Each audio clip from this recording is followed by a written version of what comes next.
तीसरे क्लास में हम लोग देख रहे हैं केरल, तमिलनाडु और गोवा का। ओट्टम थुल्लल ये कहाँ का नृत्य है? ये केरल का है। और कुंचन नाम्बियार द्वारा स्थापित हास्य और व्यंग है ये। चक्यार कुंथु ये भी कहाँ का? हमारा केरल का है। और मंदिरों में किए जाने वाला एकल अभिनय और कथा वाचन में है ये। थयम थयम कहाँ का है? ये भी केरल का है। अनुनाष्टिक नृत्य रूप है ये। कडुवाकली, पुलिकली, टाइगर डांस इसको कहा था, ओणम के अवसर पर किया था, ये भी कहाँ के? हमारा केरल का है। कराकट्टम, कराकट्टम कहाँ का है? तमिलनाडु का नृत्य है। सिर पर पीतल के बर्तन को संतुलित करके किया जाता है। मलियाट्टम, मलियाट्टम भी हमारे कहाँ का? तमिलनाडु का। और इसको पिकाक डांस, मोर के पंख और चोंच लगा कर किया जाने वाला नृत्य है। कांवड़ी अट्टम भगवान मुरुगन को मन्नत चढ़ाने का धार्मिक नृत्य है और ये कहाँ का है? तमिलनाडु का। फुगड़ी नृत्य, फुगड़ी नृत्य कहाँ का है? गोवा का। गणेश चतुर्दशी पर महिलाओं द्वारा फुफकार की आवाज़ के साथ किया जाता है। ढालो नृत्य, ढालो नृत्य हमारा कहाँ का है? ये भी हमारा गोवा का है। और पौष महीने में महिलाओं द्वारा शांति और समृद्धि के लिए किया जाता है। देखनी नृत्य, देखनी नृत्य कहाँ का है? ये भी हमारा गोवा का है और पाश्चात्य और भारतीय संस्कृति का अनूठा मिश्रण है। कुछ प्रश्न भी देख लेते हैं जो पिछले एग्जामों में पूछा गया है और ऊपर के जितने हमने देखा है वो किसी न किसी एग्जाम में पूछा गया है। तो एक बार नृत्य आप एग्जाम से पहले रिपीट करके जरूर जाएं क्योंकि 1 नंबर तो आपको देगा ही देगा ये। तो संगीत नाटक अकादमी द्वारा भारत में कितने शास्त्रीय नृत्यों को मान्यता दी गई है? तो कितने शास्त्रीय नृत्यों को मान्यता दी गई है? 8। भारत के संस्कृति मंत्रालय द्वारा छऊ को मिलाकर कुल कितने शास्त्रीय नृत्य माने गए हैं? 9। और छऊ हटा देंगे तो 8। शास्त्रीय नृत्य का मुख्य स्रोत नाट्य शास्त्र किसके द्वारा रचा गया था? भरत मुनि के द्वारा।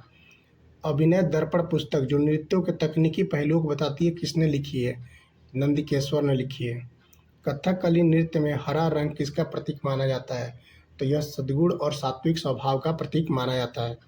किस शास्त्रीय नृत्य का प्राचीन नाम सादिर अट्टम या दासी अट्टम था? तो भरतनाट्यम का नाम सादिर अट्टम या दासी अट्टम था। ठीक है।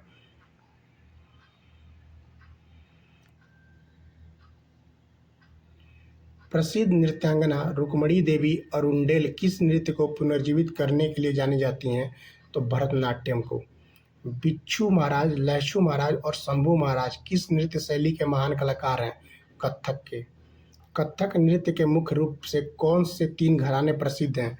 तो कथक नृत्य के मुख्य रूप से लखनऊ, जयपुर और वाराणसी घराने प्रसिद्ध है। केलुचरण महापात्र किस शास्त्रीय नृत्य को पुनर्जीवित करने वाले महान गुरु हैं? तो ये उड़ीसी के हैं। यामिनी कृष्णमूर्ति और सोनल मानसिंह किन 2 शास्त्रीय नृत्यों के विख्यात नृत्यांगनाएं हैं? तो यह भरतनाट्यम व कुचिपुड़ी के। वेम्पति चिन्ना सत्यम ने किस शास्त्रीय नृत्य को एक नई पहचान और प्रसिद्धि दिलाई? तो कुचिपुड़ी को। असम की क्षत्रिय नृत्य की संगीत नाटक अकादमी द्वारा किस वर्ष क्षत्रिय शास्त्रीय नृत्य का दर्जा मिला? तो 2000 में मिला था इसको।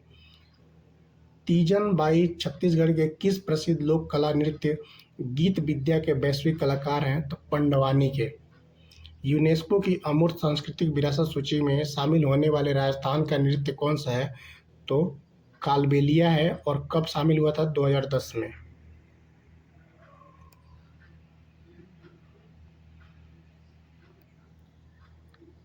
उत्तर प्रदेश के जौनपुर जिले में कहार जाति द्वारा मांगलिक अवसरों पर किए जाने वाला नृत्य कौन सा है?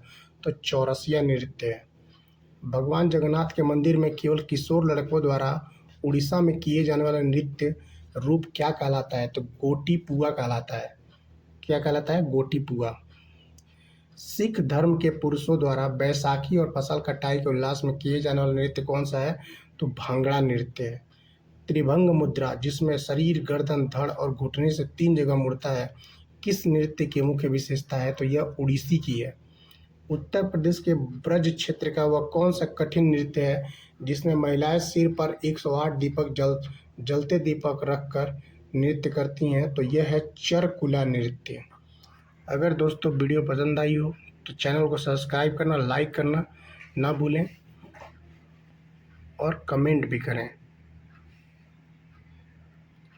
ताकि मोटिवेशन का कुछ मिले और मैं आपके लिए अन्य वीडियो भी बना सकूँ। ठीक है दोस्तों, फिर अगले क्लास में मिलते हैं। धन्यवाद।